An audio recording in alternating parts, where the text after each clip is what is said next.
Baiklah, Assalamualaikum warahmatullahi wabarakatuh. Kami dari kelompok 9 akan menyajikan laporan hasil project based learning kami, yaitu mengenai PT Agung Podomoro Land Tbk. Next.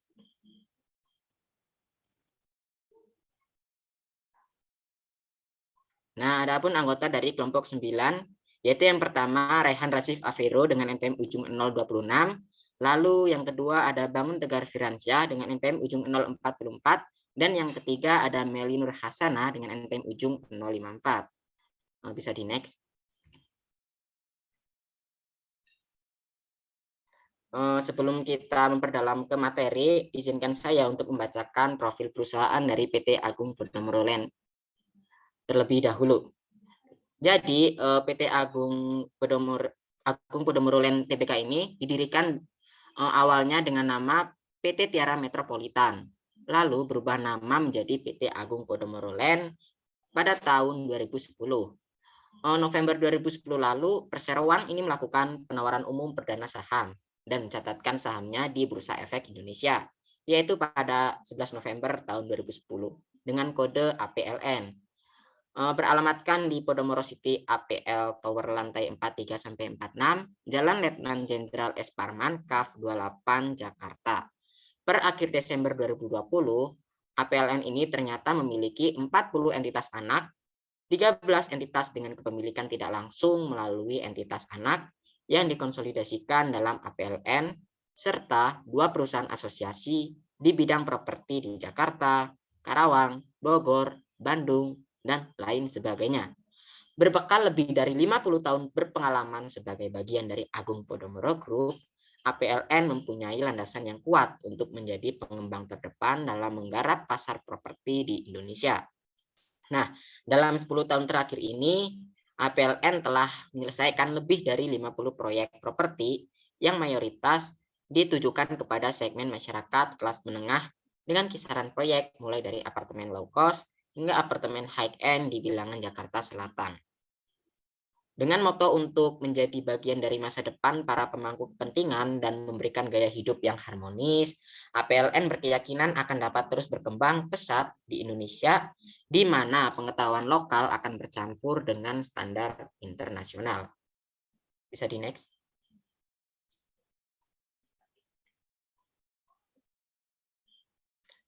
Sekarang kita akan melihat overview kinerja keuangan dari PT Agung Podomoro Land. Di tabel ini disajikan laporan laba rugi komparatif dari PT Agung Podomoro Land Tbk. Nah, jadi transaksi penjualan dengan PT Karawang Tata Bina Industrial Estate, PT CFCT Tangerang Investment, dan PT CPM Aset Indonesia pada tahun 2020 merupakan penjualan kepada pelanggan individual yang melebihi 10% dari penjualan dan pendapatan bersih. Nah, sedangkan pada tahun 2019 tidak terdapat penjualan dan pendapatan kepada pelanggan individual yang melebihi 10% dari penjualan dan pendapatan bersih. Sehingga hal ini mengakibatkan penjualan naik sebesar 30,69% untuk tahun 2020. Selanjutnya yaitu ke beban pokok penjualan dan beban langsung. Untuk tahun 2020 naik sebesar 50,43% dari tahun 2019. Adapun rinciannya yaitu meliputi yang pertama, beban pokok penjualan naik sebesar 76,5% dari 1,2 triliun rupiah menjadi 2,2 triliun rupiah.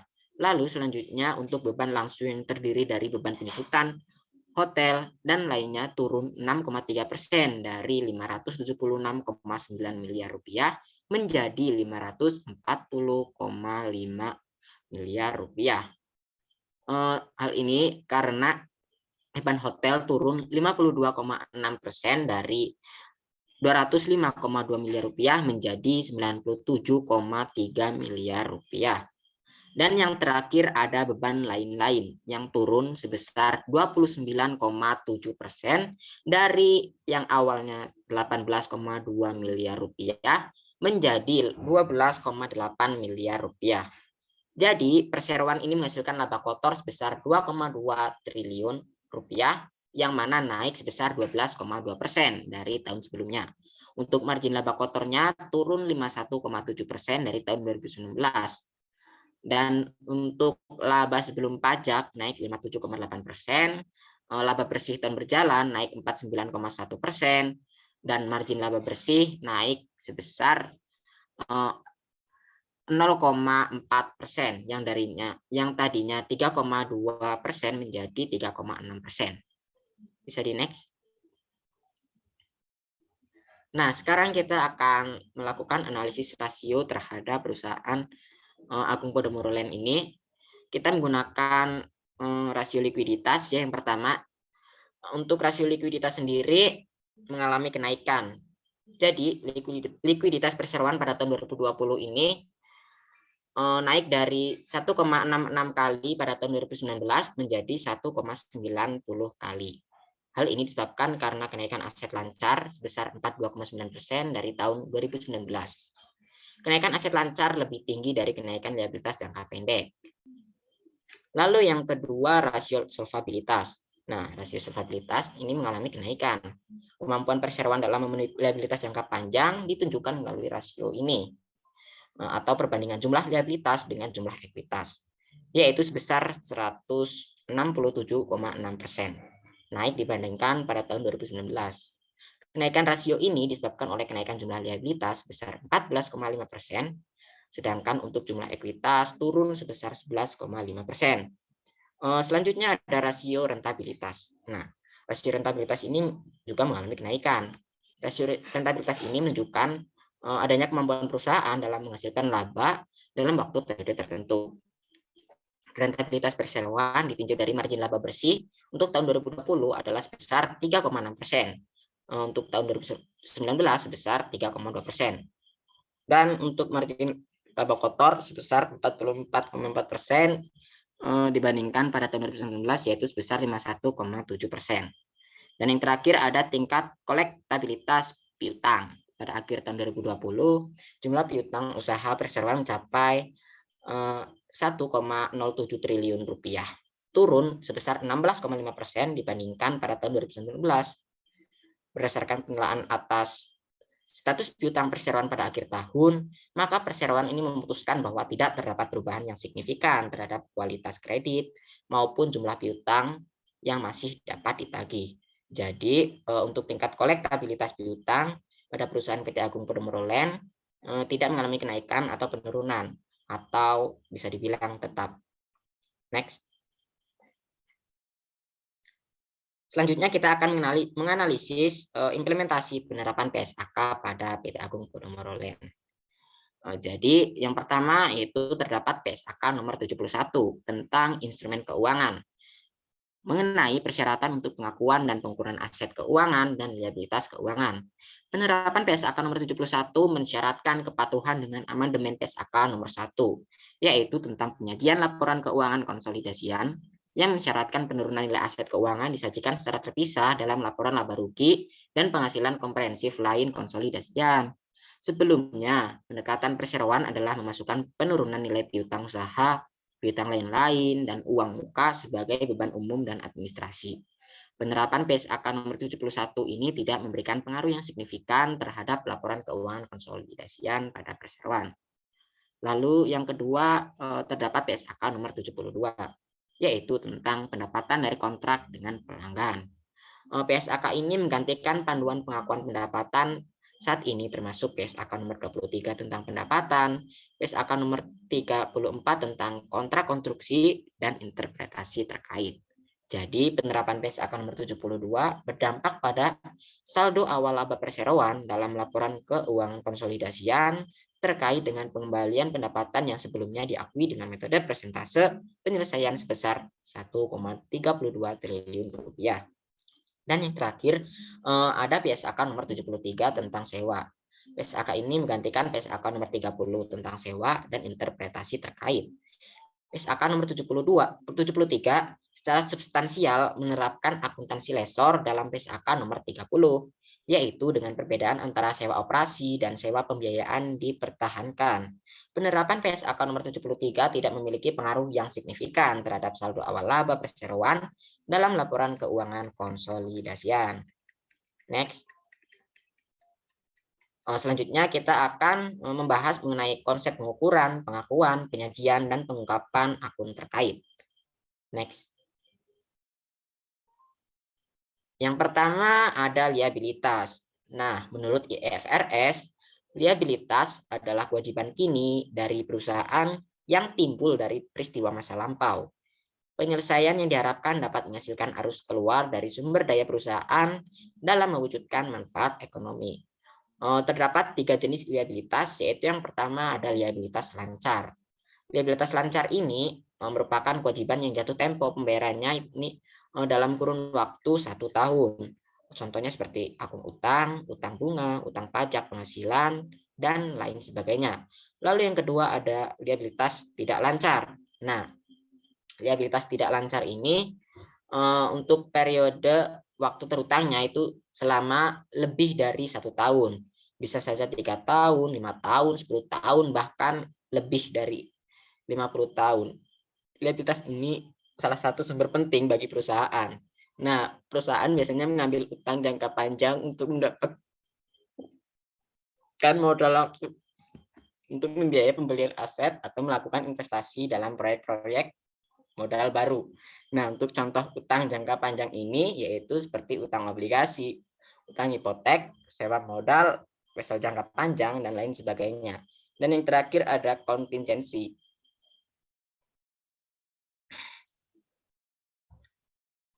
Kewajiban potensial yang mungkin terjadi tergantung pada hasil dari peristiwa masa depan yang tidak sepenuhnya berada dalam kendali suatu entitas. Liabilitas ini juga disebut sebagai liabilitas atau kewajiban bersyarat. Mengapa? Karena kewajiban aset seorang penjamin atau aset juga karena sebab perkara aset yang tertunda yang memiliki kewajiban keuangan potensial. Next. Selanjutnya terdapat pengakuan. Jadi pada prinsipnya kewajiban ini diakui pada saat keharusan telah mengikat akibat transaksi yang sebelumnya telah terjadi. Mengikatnya suatu keharusan harus dievaluasi atas dasar kaidah pengakuan. Begitu terjadi dan dicatat atau diakui, kewajiban akan tetap menjadi kewajiban sampai perusahaan menyelesaikannya. Dan yang kedua terdapat pengukuran. Pengukuran ini dilakukan setelah suatu kewajiban terukur secara pasti. Terjadinya kewajiban pada umumnya disertai dengan pemerolehan aset atau timbulnya biaya. Pemerolehan aset dapat berupa penguasaan barang dagangan atau bahkan aset non-moneter lainnya yang terjadi dari transaksi pembelian. Dan yang terakhir ada penyajian dan pengungkapan. Disajikan dalam neraca berdasarkan urutan kelancarannya yang sejalan dengan aset lancar. Jadi untuk PSAK nomor 1 menggariskan bahwa aset-aset disajikan menurut urutan likuiditas dan sedangkan kewajiban disajikan menurut urutan jatuh tempo. Next. Lalu yang kedua ada ekuitas. Nah, ekuitas ini merupakan hak residual atas aset perusahaan setelah dikurangi semua liabilitas. Ekuitas ini dikelompokkan dalam laporan posisi keuangan dengan kategori yang pertama terdapat modal saham, yaitu modal perusahaan yang berasal dari penjualan saham-saham yang dikeluarkan oleh perusahaan. Untuk PT Agung Podomoro Land Tbk telah melakukan penawaran saham pertama kali pada 11 November tahun 2010 dengan harga penawaran 365 per saham sebanyak 6,15 miliar saham baru. Nah, perusahaan ini beberapa kali menyelenggarakan RUPS untuk menyetujui pembelian saham kembali. Lalu yang kedua ada premi saham, yaitu jumlah tambahan dana yang diterima melebihi nilai nominal keamanan. Lalu yang ketiga ada saldo laba, akumulasi penghasilan komprehensif lain, saham treasury, dan yang keenam kepentingan non pengendali. Untuk PSAK 1 mengatur tentang penyajian laporan keuangan dengan ciri-ciri yang pertama menunjukkan total laba rugi komprehensif selama suatu periode-periode yang diatribusikan kepada pemilik entitas, induk, dan pihak non pengendali. Lalu yang kedua untuk tiap komponen ekuitas ini berpengaruh terhadap penerapan retrospektif. Untuk yang ketiga, rekonsiliasi antara saldo awal dan akhir periode yang timbul dari laba, pos pendapatan komprehensif, dan transaksi dengan pemilik. Dan yang terakhir, jumlah dividen yang diatribusikan kepada pemilik dan nilai dividen per saham diungkapkan dalam catatan atas laporan keuangan. perusahaan diharuskan menyajikan laporan perubahan ekuitas menurut PSAK 1 ini. Jadi untuk PT Agung sendiri telah menerapkan PSAK 1 dalam penyajian laporan perubahan ekuitas dengan baik. Sekian presentasi dari saya serahkan kepada yang bertugas.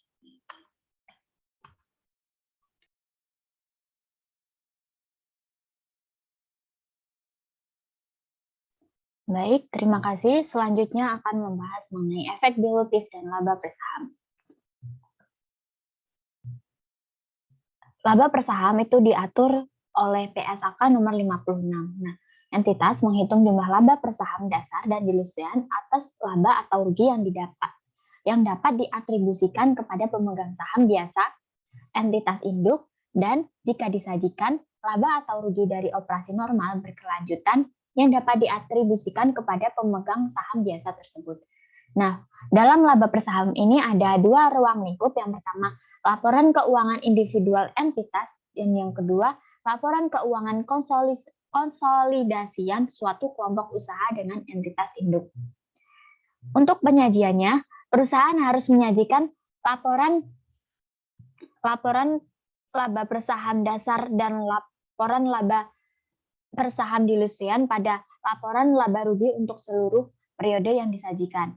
Penyajian laba per saham dasar dan dilusian harus tetap dilakukan meskipun jumlahnya siadal karena perusahaan menderita rugi atau rugi per saham. Untuk pengungkapannya sendiri, jumlah laba atau rugi yang dipakai sebagai pembilang dalam perhitungan laba per saham dasar dan dilusian dan rekonsiliasinya dengan laba atau rugi untuk periode yang bersangkutan.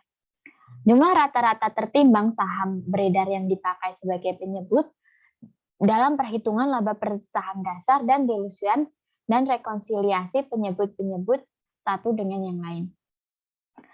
Selanjutnya ada investasi. Investasi terbagi menjadi dua, yaitu ada investasi jangka panjang dan ada investasi jangka pendek. Selanjutnya akan membahas mengenai akun pendapatan, di mana pengakuan pendapatan itu ada dua metode. Yang pertama ada cash basis, di mana pendapatan diakui ketika kas diterima, artinya perusahaan mencatat pendapatan ketika kas masuk atau kas diterima. Yang kedua ada accrual basis, di mana suatu basis akuntansi di mana transaksi ekonomi dan peristiwa ini diakui, dicatat, dan disajikan dalam laporan keuangan pada saat terjadinya transaksi tersebut tanpa memperhatikan waktu kas diterima atau dibayar. Untuk pengukurannya sendiri, entitas harus mengukur pendapatan berdasarkan nilai wajar atas pembayaran yang diterima atau masih harus diterima. Sementara penyajiannya, beban dikumpulkan sesuai fungsinya sebagai bagian dari biaya penjualan. Pengungkapannya, kebijakan akuntansi yang diterapkan sebagai dasar pengakuan termasuk metode yang diterapkan untuk menentukan tingkat penyelesaian transaksi yang melibatkan penyedia jasa.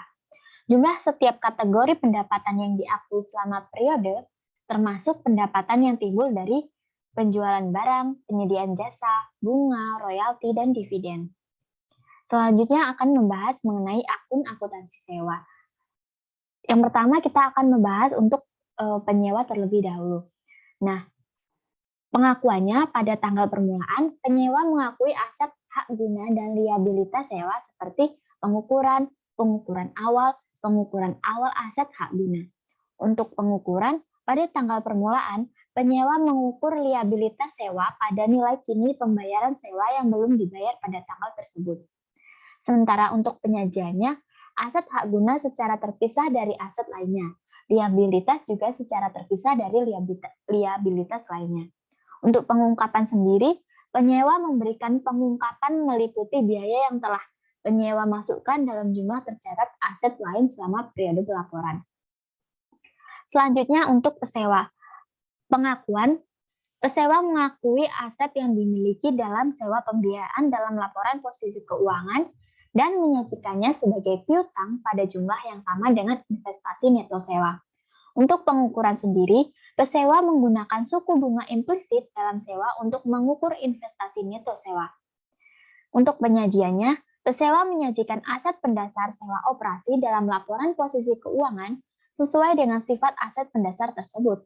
Untuk pengungkapan, pesewa mengungkapkan tambahan informasi kualitatif dan kuantitatif mengenai aktivitas sewa untuk memenuhi tujuan pengungkapan. Yang selanjutnya adalah implementasi dan kepatuhan perusahaan terhadap PSAK. Yang pertama ada implementasi PSAK nomor 50.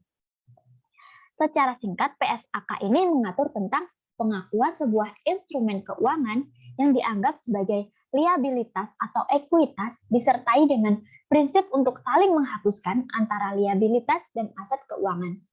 Pada laporan keuangan PT Agung Podomoro Land, kami tidak bisa mendapatkan informasi terkait PSAK nomor 50 ini. Atau dengan kata lain, dalam mengakui sebuah instrumen keuangan, perusahaan tidak menjelaskan berdasarkan prinsip dan standar apa yang digunakan dalam mengakui serta menghapus liabilitas dan aset keuangan.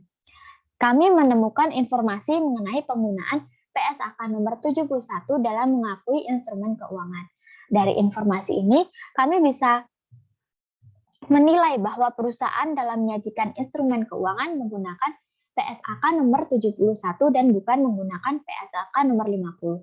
Yang artinya APLN belum memberikan informasi secara rinci terkait dengan penyajian instrumen keuangan. Selanjutnya akan dijelaskan oleh teman saya. Oke, baiklah untuk materi selanjutnya terkait implementasi PSAK nomor 55. Nah, PSAK nomor 55 sendiri seperti yang kita ketahui itu dia mengatur tentang pengakuan serta pengukuran instrumen keuangan. Nah, di dalam CALK atau catatan atas laporan keuangan perusahaan Agung Podomoro Land dijelaskan bahwasanya PSAK nomor 55 ini sudah digantikan dengan PSAK nomor 71 sesuai dengan standar yang terus berkembang.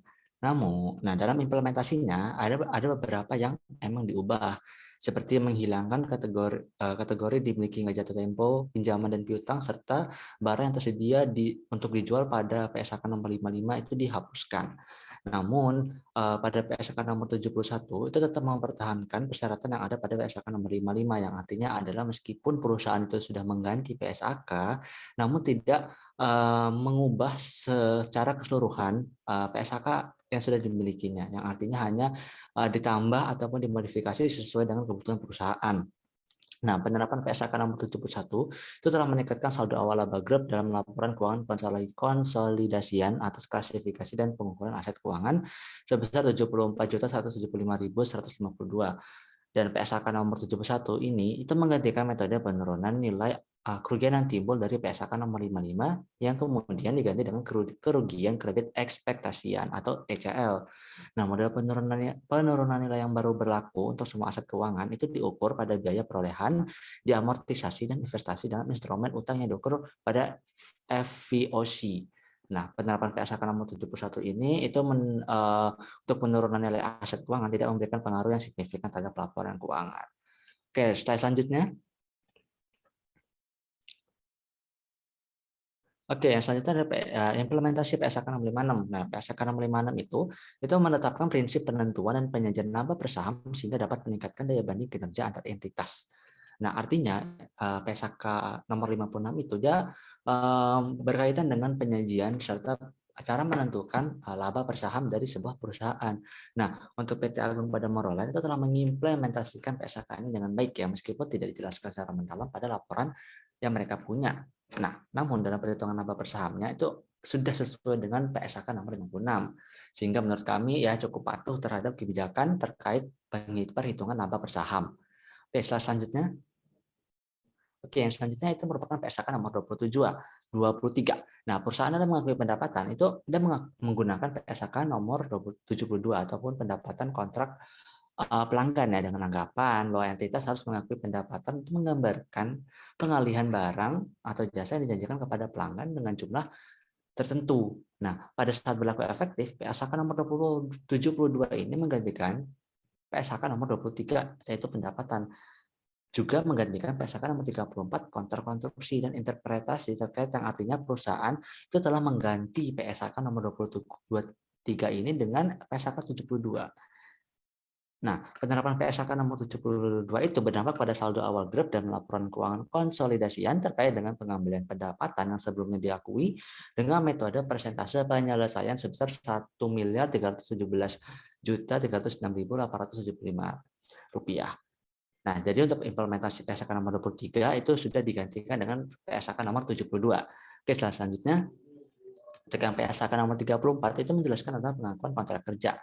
Nah, namun dalam perusahaan ini kami tidak menemukan informasi terkait pengakuan kontrak kerja.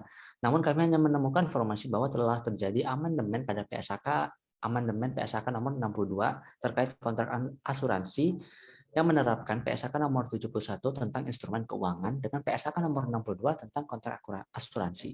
Nah, dari hal ini kita tuh bisa menyimpulkan bahwasanya perusahaan itu menggunakan gabungan antara PSAK nomor 62 dan 71 dalam mengakui sebuah kontrak kerja, bukan menggunakan PSAK nomor 34. Nah, namun hal itu yang sudah dijelaskan tadi seperti yang ada di PSAK nomor 62 dan 71 itu sesuai dengan isi yang ada di PSAK nomor 34. Yang salah satunya adalah di biaya kontrak itu ada biaya asuransi.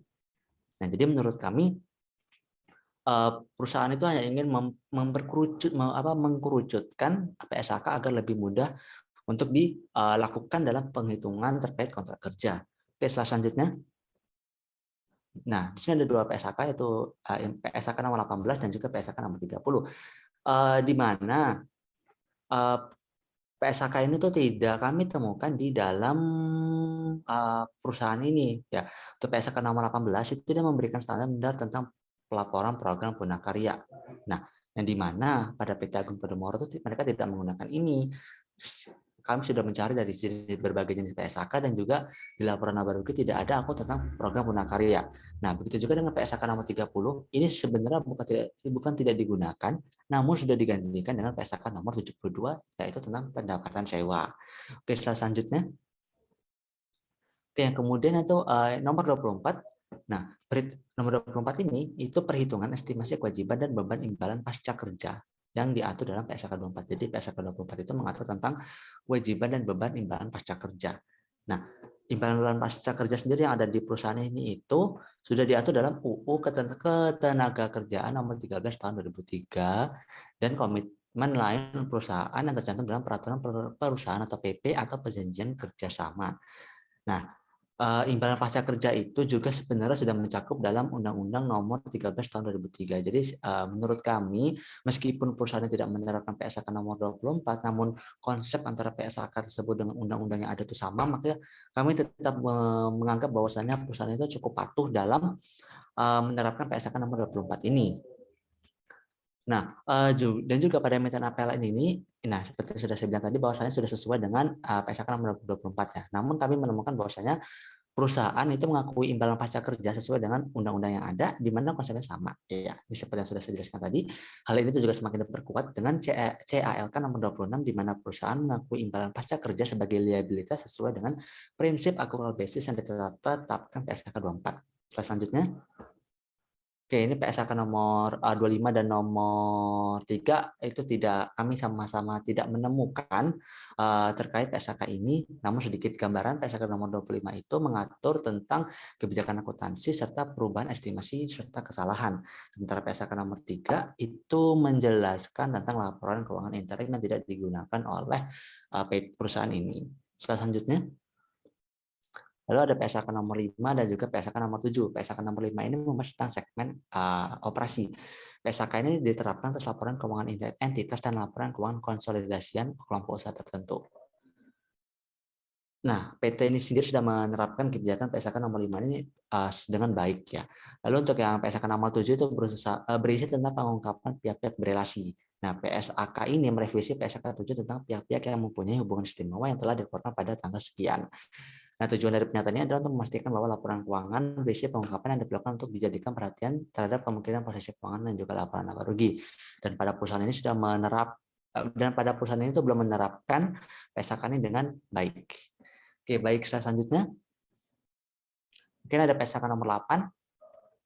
Ini itu PSAK ini mengatur tentang peristiwa setelah periode pelaporan. Nah, pada perusahaan ini tidak menerapkan PSAK ini ataupun tidak menjalankan PSAK ini.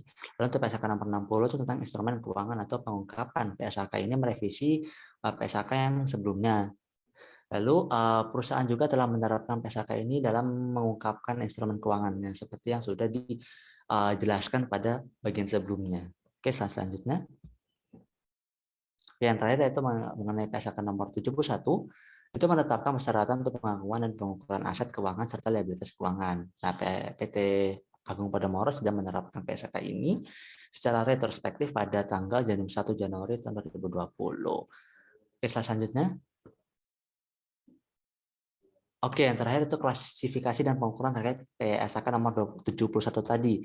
Nah, PSAK nomor 71 tadi terdiri dari 3 kategori klasifikasi, yaitu diukur pada biaya perolehan diamortisasi, nilai wajar melalui penghasilan kompresif lain, dan juga nilai wajar melalui laporan laba rugi.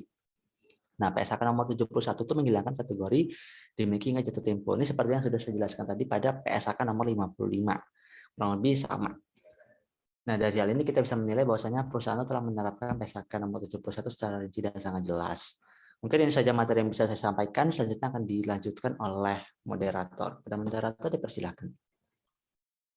Baik, kita langsung next slide saja sih. Ya, baik. Dari kesimpulan yang dapat kita ambil berdasarkan analisis kelompok tadi ya, PT Agung Podomoro Land ini sudah cukup patuh dalam mengikuti peraturan PSAK yang telah ditetapkan. Hal itu dapat ditandai dengan banyaknya PSAK yang digunakan terhadap pengelolaan sebuah instrumen keuangan dan sudah sesuai dengan aturan.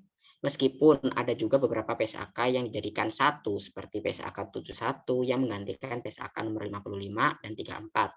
Hal itu dilakukan mungkin karena untuk meningkatkan efisiensi perusahaan dengan berasaskan pada satu PSAK terhadap beberapa instrumen keuangan.